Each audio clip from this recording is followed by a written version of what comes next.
السلام عليكم ورحمة الله وبركاته. كمولتن كبجمتوتا داوتوتا تلفزيوني هاملتن ودوكينا كان غويا راتيف كبني كان بيا كيسا في بيا على هنگا فوتي ساني درسون سندگي سفنا اودو ولين ان امين شبسيتي برزدانتي منمري موتا اسلامما اثيوبيا امباسادرا عربوتا غمتومني ولي مريئتن مومي منستيرا اسرائيل بنجامين نتنياهو هليلا اسرائيل فلبان سغل بركما لمافديك دميشن Kuatar doha irratti raawwatte hordofuudhaan lammii kaatoor tokko du'eef dhiifama nan gaafadha jechuun dhagahame. Pirezidaantiin Ameerikaa Doonaald Tiraamp waraana Gaazaa xumuruu irratti karoorri baasan baha giddu galeessaa keessatti nageenya waaraa fiduudhaaf humna qaba jedhan.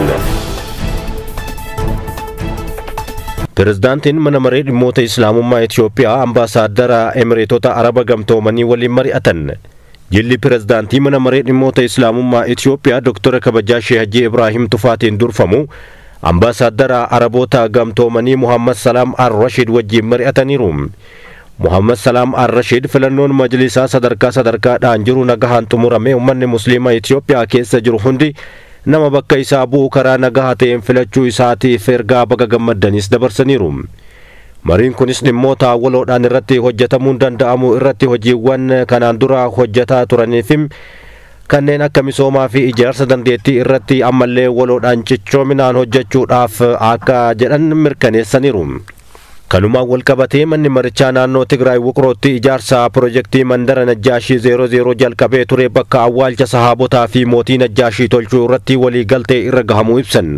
Hojii kana waloodhaan dhugoomsuufis akka gargaaruuf jecha dhimmoota waliigalaa akka hordoffiidhaaf gama lamaan irraayyuu komiteen moggaafameera. Marii kana irratti manni maree dhimmoota Islaamummaa Itoophiyaatti walitti qabaan boordii mandara Najjaashii 00 fi hojii gaggeessaan mana marichaa Injiinar Anwaar Mustafaa miseensa boordii mandara Najjaashii 00 Profeesar Adam Kaamilii fi hojii gaggeessaan ol aanaan mandara Najjaashii 00 Hasan Muhammad argamaniiru. Kollejjiin awwaliyaa poolisii federaalaa afaan Arabaa barsiisuudhaaf walii gale. Kollejjiin awwaliyaa bara 2018 irraa eegalee kollejjii poolisii federaalaatti afaan Arabaa barsiisuudhaaf walii galtee irra gahuu ibsan. Kollejjichi haaluma gaafiin dhihaateefin sagantaa jalqabbii addaa jechuudhaan fulbaana 19 bara 2018 waajjira komishinii poolisii federaalaatti bakka hoggantoonni ol aanoon hedduu fi hojii gaggeessaan ol aanaan dhaabbatichaa Haaji Sa'iid Asmaaraa argamanitti gaggeesseera. Sagantaa kana irratti hoggantoonni ol aanoon komishinichaa galteewwan gurguddoo kollejjichi biyyaaf bahataa jiruuf kan jajan yoo ta'u awwaliyaan dhaabbilee dhuunfaa fi mootummaa waliinis walitti dhiheenyaan hojjechaa jiraachuu isaatiif galateeffataniiru. Haaji Sa'iid Asmaaraa gama isaaniitiin kollejjichi umrii waggaa 70 ol kan qabuu fi fayyaa tola ooltummaa fi misooma garagaraa hojjechuudhaan yeroo kamiyyuu caalaa itti gaafatamummaa bahachaa jiraachuu ibsaniiru.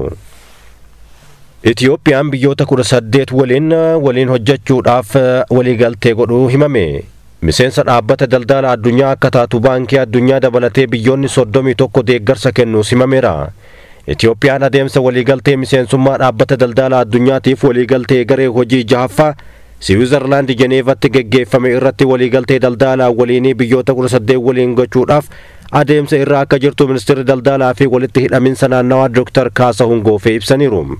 Dhaabbanni daldalaa idil addunyaa walgahii garee hojii jahaffaa torbaan darbe Switzerland Geneevatti kan gaggeesse yoo ta'u walgahiin kunis Itiyoophiyaan gaafii miseensummaa dhaabbatichaa dhiheessuun adeemsa waggoota 20 keessatti wanti guddaan kan itti hojjetame ta'uu ministeerichi mirkaneessee jira. Kanaan dura Itiyoophiyaan daldala biyyoota waliinii biyya kamiiniyyuu waliigaltee akka hin goone ibsuudhaan walgahiin dhiheenya kanaan garuu waliigaltee biyyoota 18 waliin akka taasifamuu kanneen keessaa biyyoota 6 waliin walgahii kana irratti waliigaltee akka taasisan ibsaniiru. Biyyoonni hafanis hanga sadaasa 30tti waliigaltee akka taasisan kan ibsanii fi Itiyoophiyaan miseensa dhaabbata daldala addunyaa akka taatuuf walgahii adeemsifame irratti jilli garee argame biyyoota miseensaa gaafiin 200 ol kahuu akka dhihaateef ibsuudhaan gaafiin miseensummaa baankii addunyaa dabalatee biyyoonni 31 deeggarsa kennuu isaanii beeksiseera.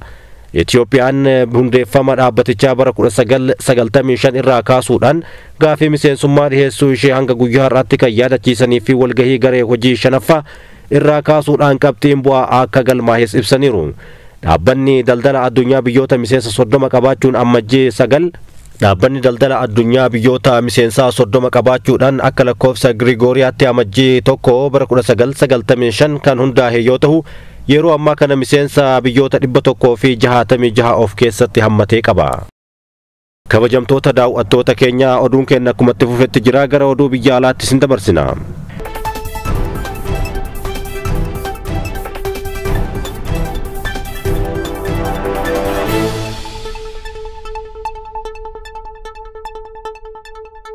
Muummeen ministeera Israa'el Kwaatar Dohaa irratti haleellaa raawwateef Kwaatariin dhiifama gaafatan. Muummeen ministeera Israa'el Benjaamin Netanyahu haleellaa Israa'el fulbaana 9 bara 2025 Dohaa irratti raawwatte hordofuudhaan lammiin Kwaatar tokko du'uu isaatiif ifatti dhiifama gaafatte.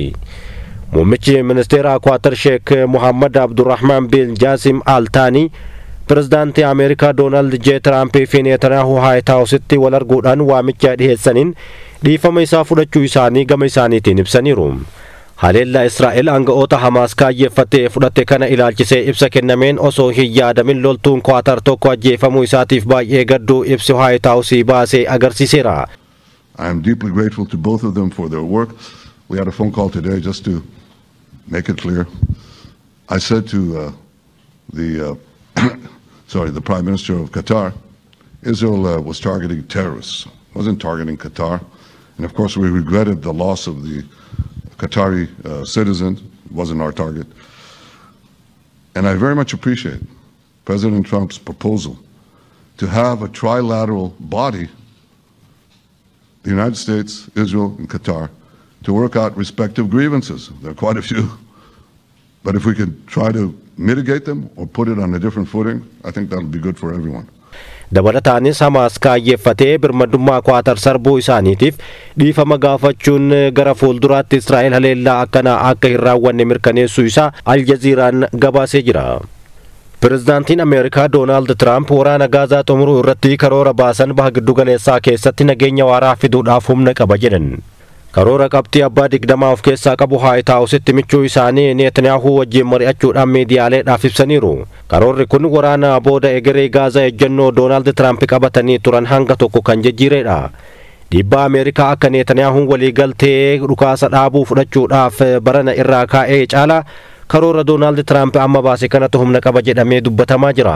Karoorri kun torbaanota dhufan keessatti dhugoomuu fi dhugoomuu dhabuu isaa dantaa Israa'elii fi Hamaas akka murteessan ta'e irratti kan hundaa'e yoo ta'u, aangawoonni Israa'elii fi Hamaas waraana kana itti fufuu caalaa xumuruu isaa bu'aa akka argatan yoo itti amanan qofa ta'uu karoorri kun mirkanaa'eera.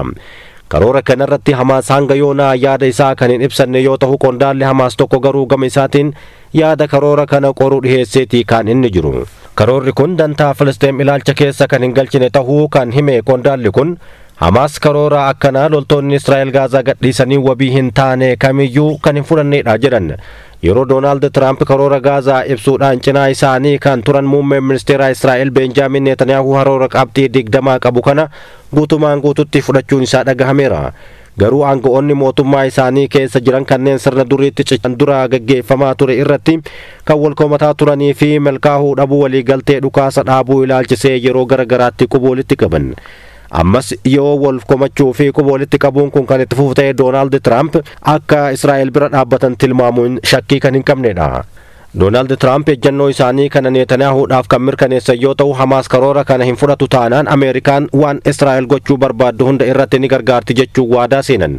Doonaald Tiraamp mariin kun hundinuu yeroo tokkotti akka xumuramu gargaaruu kan mirkaneessu fedhuuf, kuni garuu ifaajee guddaa kan gaafatuu fi sababni ariitii dubbii fixuu yaaluu kun Doonaald Tiraamp kaadhimamummaa badhaasa Noobeeliitiif akka ta'u maluu xiinxaltoonni garagaraa qeequu jalqabaniiru. Humnoonni Israa'el Gaazaa keessaa bahuu kanneen butaman gadhiifamuu Filisxeemonni hidhaman hiikamuu waraana booda bulchiinsi akkamii akka bakka bu'uu fi dhimmoota hedduu sirreessuu ammumaan ilaalcha keessa galeera. Karoorri abbaa qabxii 20 qabu kun maqaan isaa haa bahuu malee qabxiiwwan 20 kunniin hanga ammaa akka fakkeenyaatti bahe tokkollee hin jiru. Yaadrimeen karoora Doonaald Tiraamp kun wixineewwan kanaan dura dhimma waraana Gaazaa ilaalchisee dhihaachaa ture kanneen akka karoora Saawudii fi Faransaay adoolessa darbee keessa baasan irratti kan dhihaatedha. Ministeerri muummee duraanii UK Toonii Biiler marii boordii nageenya Board of Peace jedhamu kana irratti Doonaald Tiraamp geggeessu keessatti kan hammatamee fi akkaataa waliigaltee jiruun qondaalli kun karoora Doonaald Tiraamp kana jalatti Gaazaa hoogganuuf yookaan ammoo bulchuudhaaf kaadhimamaniiru jechuun dhagahameera. Doonaald Tiraamp karoora kana ibsuu dura Ameerikaa ergamaawwan isaanii Steve Witkoff fi soddaa isaanii kan ta'e Jared Kushner Israa'el biyyoota Awurooppaa fi kanneen jaarsummaa dhimma kana harkaa qaban Qaatarii fi Masrii dabalatee biyyoota Arabaa waliin marii gaggeessaa turuu isaanii mirkaneessaniiru. Karoorri kun Israa'el loltoota ishee muraasa akka baastu, Hamaas namoota bute akka gadhiisuu fi Israa'el Filisteemota hiite akka gadhiistu kan eerudha.